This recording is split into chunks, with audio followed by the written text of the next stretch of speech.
সেবিৰ কোনো অনুজ্ঞাপত্ৰ নোহোৱাকৈ নীতিবিৰুদ্ধভাৱে ষ্টক ট্ৰেডিঙৰ ব্যৱসায় চলোৱা দুজন ব্যক্তিক আটক গোলকগঞ্জত। সহস্ৰাধিক লোকৰ পৰা কোটি কোটি টকা সংগ্ৰহ কৰাৰ সন্দেহ অনলাইন ট্ৰেডিঙৰ বিৰুদ্ধে তৎপৰ গোলকগঞ্জ আৰক্ষী। গোলকগঞ্জ আৰক্ষীৰ চলত এগৰাকী সন্দেহজনক প্ৰবঞ্চক বিদেশী উবিট কইনৰ নামৰ বহিৰাজ্য কোম্পানীয়ে লুটিলে ৰাইজৰ পৰা লাখ লাখ টকা।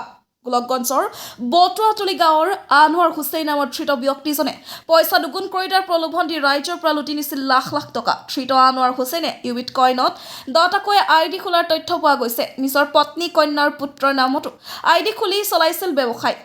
গোলকগঞ্জ আৰক্ষীয়ে বটুৱাতলিৰ পৰা আটক কৰে সন্দেহজনক প্ৰবঞ্চকটোক। আনহাতে গোলকগঞ্জ থানাৰ হালাকুৰ আৰক্ষীয়ে আটক কৰে আনছাৰ আলী নামৰ এজন তথাকথিত প্ৰবঞ্চক আৰু অনলাইন জুৱাৰীৰ এজেণ্টক। তদন্তৰ অন্তত আজি দুয়োকে আদালতলৈ প্ৰেৰণ কৰিব বুলি জানিব পৰা গৈছে। গোলকগঞ্জৰ পৰা তপনৰা report, North East Frontier news.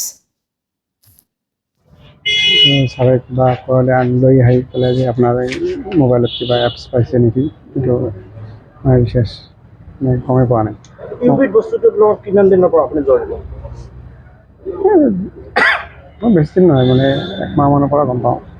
আপোনাৰ তলত কিমানজন কাম কৰি আছে? মোৰ তলত 4-5জন মান আছে। আপুনি কাৰ পৰা লৈছে?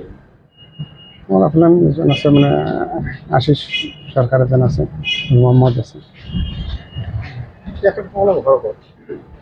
চৰকাৰ ঘৰ মানে পাগলাহাট। আপোনাৰ চিনিয়ৰ কোন? আপোনাৰ ইমিডিয়েট চিনিয়ৰ নূৰ মহম্মদ ঘৰ ক'ত? সাহেবগঞ্জ। তেওঁ এৰেষ্ট হৈছে নেকি? তেওঁ এটা কৰিছে? গম নাপাওঁ।